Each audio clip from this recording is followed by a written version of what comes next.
Buenos días. No hablo español, so I'm gonna speak. Voy a hablar en inglés. Pienso que va a ser difícil si hablo en portugués. Muchas palabras no son tan parecidas como a veces piensan. Bueno, soy de Sao Paulo, soy nutricionista. Hace muchos años que trabajo allá. Y voy a hablar de la evaluación nutricional en la oncología pediátrica. Repasar lo que tenemos disponible, los trabajos sobre composición de masa corporal, y voy a hacer referencia también a los aspectos prácticos y de qué es lo que hacemos en mi centro para pensar entonces lo que hacemos cada uno en nuestros centros y compartir nuestras experiencias para llegar quizás a una conclusión sobre qué es lo mejor para nuestros pacientes. Este caso se presenta con mayor frecuencia, por lo menos de lo deseado, ¿no? Y quizás de lo pensado. A veces llegan así los pacientes a diagnóstico. También tenemos diagnóstico tardío, como tienen ustedes en la Argentina. Tarda mucho tiempo a veces para que se haga el diagnóstico en un paciente. A veces, cuando llegan entonces al equipo de nutrición, han perdido mucho peso, están con desnutrición, como ustedes presentaron acá, ¿no? En algunos de sus casos. Se da con frecuencia. Sin embargo, esto en otros casos se produce bajo nuestras propias narices. Esta niña cuando llegó tenía buena nutrición, alimentación. Durante el tratamiento perdió todo este peso. Y ahí es muy difícil lograr la recuperación de este paciente con una intervención cuando tienen un estado nutricional tan malo como este. Traje datos de Brasil, déficit de peso, desnutrición y cómo ha caído con los años. Ahora tenemos un 4% de desnutrición promedio en la población del país. Volviendo a la diapositiva que mostró Elena antes, cuando miramos los estudios sobre subnutrición al diagnóstico, se ve un importante porcentaje, 4 o 5 veces más que la población general. Y esto en general se debe a diagnóstico tardío. Hablando sobre evaluación nutricional y qué hacemos a diario, el primer paso es hacer tapizado de riesgo. En pediatría hay muchos instrumentos diferentes que pueden utilizar para esto. Nuestro hospital participa actualmente de pediatría general, o sea, por eso estamos usando Strong Case, que es una herramienta para pediatría general. No es buena para oncología porque no detecta el tratamiento intenso futuro que va a recibir ese paciente, solamente evalúa el aquí y ahora de ese paciente, por eso no es tan bueno. Y después hay otras herramientas específicas por enfermedad que fueron desarrolladas para esta población, que incluyen SCAN, que es para el cáncer en la infancia, que nosotros probamos también en nuestra institución. Esta revisión se publicó que dice que no hay evidencia suficiente para elegir una única herramienta que se pueda utilizar para pediatría, porque en realidad hay que seguir a todos los pacientes y se necesitarán más estudios para saber cuál es la mejor herramienta, pero igual ayuda para el manejo diario y para priorizar a los pacientes, sobre todo si no tienen personal suficiente o no suficientes nutricionistas, ¿no?, para ver a todos los pacientes. Lo primero que hacemos, lo hacemos en las primeras 24 horas, la evaluación nutricional. Esto es para los pacientes internados. El paciente ambulatorio es mucho más difícil porque ahí hay una sola nutricionista en los consultorios externos y hay muchos pacientes, ¿no? En general el tamizado, screening, lo hacen los médicos solos y después nos derivan los pacientes a nosotros. Todos los pacientes 9 son derivados a la clínica de nutrición y nosotros hacemos el seguimiento. Tenemos una evaluación nutricional inicial dentro de las 72 horas, midiendo el peso talla, la circunferencia y el pliegue cutáneo, y también la evaluación de los detalles nutricionales, la conversación más en profundidad que se acaba de mencionar, ¿no? O sea, eso lo pueden registrar, qué le gustaba antes comer al paciente antes del diagnóstico, y usar eso hacia futuro. Estas son distintas herramientas que son buenas para usar en nutrición. Y la evaluación de seguimiento que hacemos nosotros, ¿no? Que es muy, muy importante. Como acaban de decir en los casos que ustedes presentaron, hay que hacer monitoreo y seguimiento de los casos. Cuando miramos los datos, ningún paciente estaba por debajo del percentilo 25 o 5. A veces si uno mira solo en un punto, uno piensa que el paciente está bien, pero no, hay que hacer seguimiento para darse cuenta si pierden, por ejemplo, 14% del peso en 3 meses. Eso es muy importante detectarlo y capturarlo. Entonces graficamos semanalmente el peso nosotros cada 7 días en los internados y en los ambulatorios con cada consulta nutricional. En general es 1 o 2 por mes. Y tenemos el monitoreo diario del peso para los internados. El peso lo miramos todos los días. El nuevo aceite CF lo hacemos cada 7 días. Y altura, si son muy chiquititos, la talla 2 veces por mes. Y si tienen más de 3 meses, lo medimos en forma mensual en nuestra institución. Entonces hacemos el monitoreo utilizando las tablas de la OMS, y este es el software que está disponible online que nosotros usamos, que permite calcular muy bien los puntajes, ¿no es cierto? Sobre todo los que están por debajo de 5 o por arriba de 5, Antro y Antro Plus. Se descarga de la web muy fácilmente este software Antro, y acá vemos el puntaje Z, las tablas de crecimiento, y para la circunferencia y para el pliegue del tríceps, los que tienen cuando no hay referencia del OMS, utilizamos las tablas de percentilos de Fries Ancho. A nosotros nos resulta muy útil, y podemos utilizar una combinación, las dos, para ver la masa muscular, para ver cuál es la masa corporal magra. El pliegue cutáneo del tríceps no es tan fácil de medir. Se requiere una técnica muy precisa, tienen que tener los instrumentos, o si un paciente tiene edema, no funciona tan bien. Para los obesos tampoco anda tan bien. Así que en realidad preferimos hacer el perímetro del brazo superior. Y en muchos pacientes no medimos el pliegue.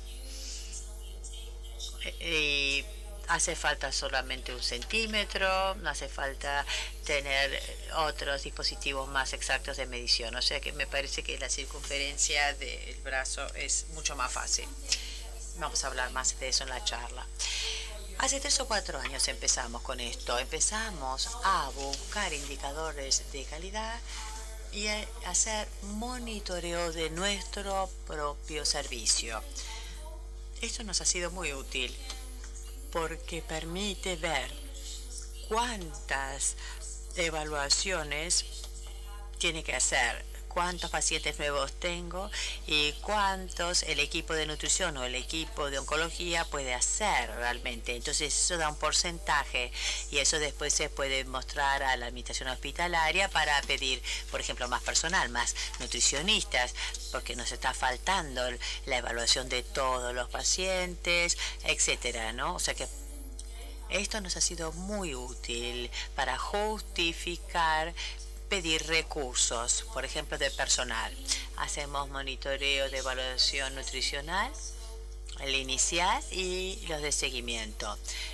Anotamos cuántos se hicieron realmente y cuántos en realidad deberíamos haber hecho.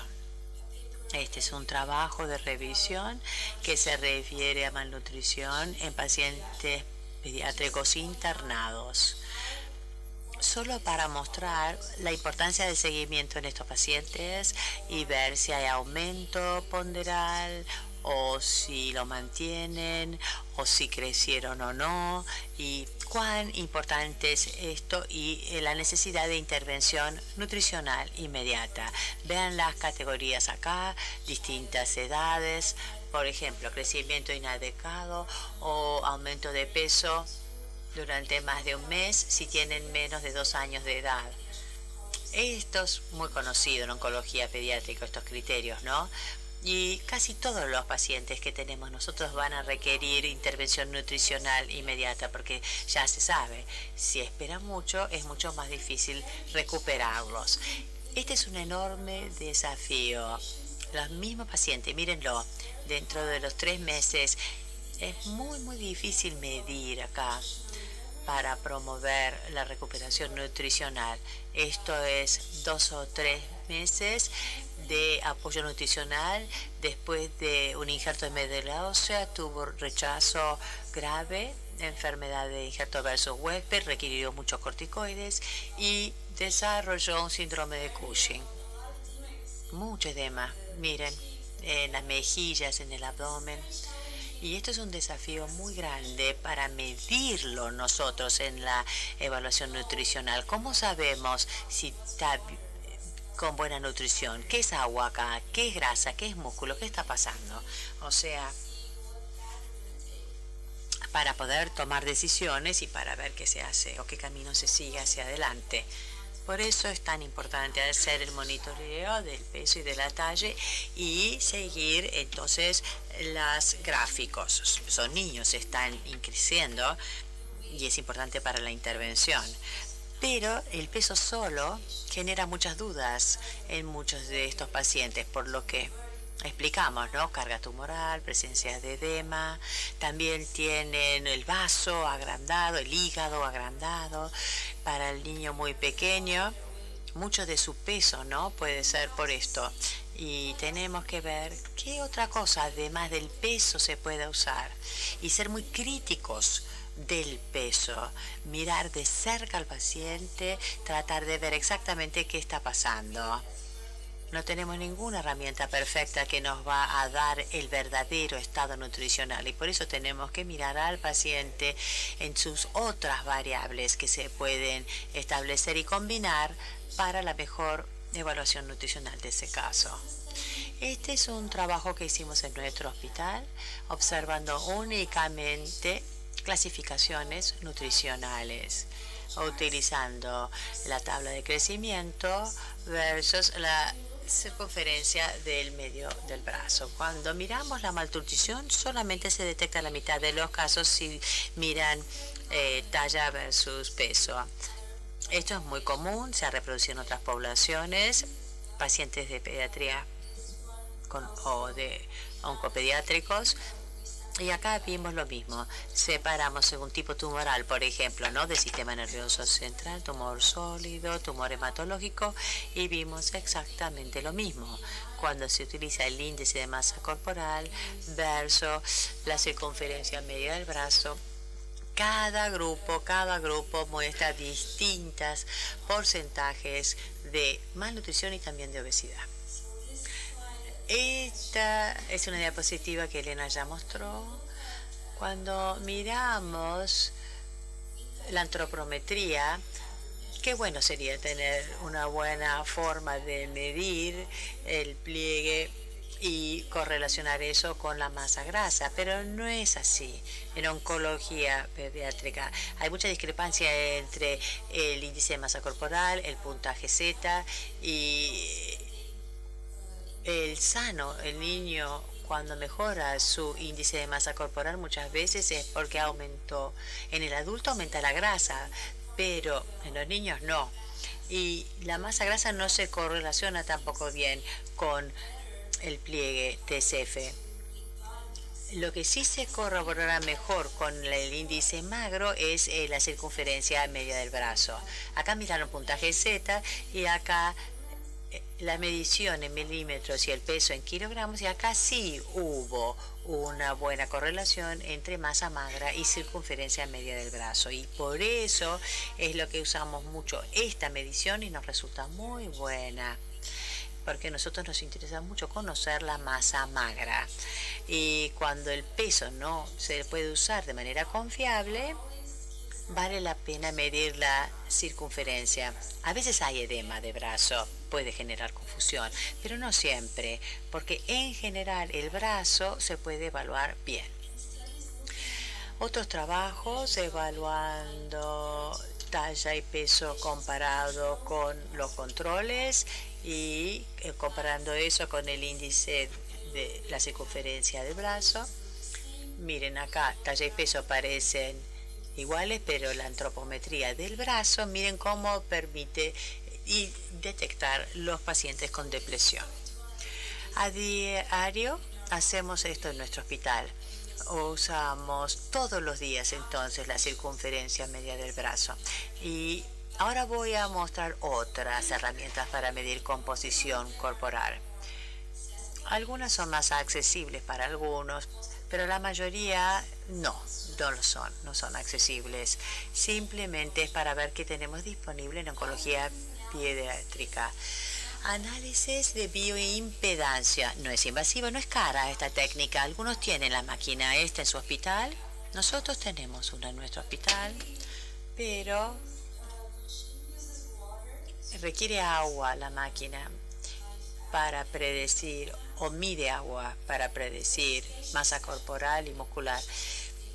Los pacientes internados pueden tener un edema, o pueden estar sobrehidratados o subhidratados. A veces incluso varía según la hora del día. Por eso no es muy confiable. Este sistema no es muy confiable para los niños muy pequeños. Nosotros no le tenemos confianza y no hay fórmulas especiales para la población de oncología pediátrica, así que no me parece que sea muy útil esto para nosotros. Hay algunos estudios en ángulo facial que se correlaciona con estado nutricional para pacientes pediátricos oncológicos. No.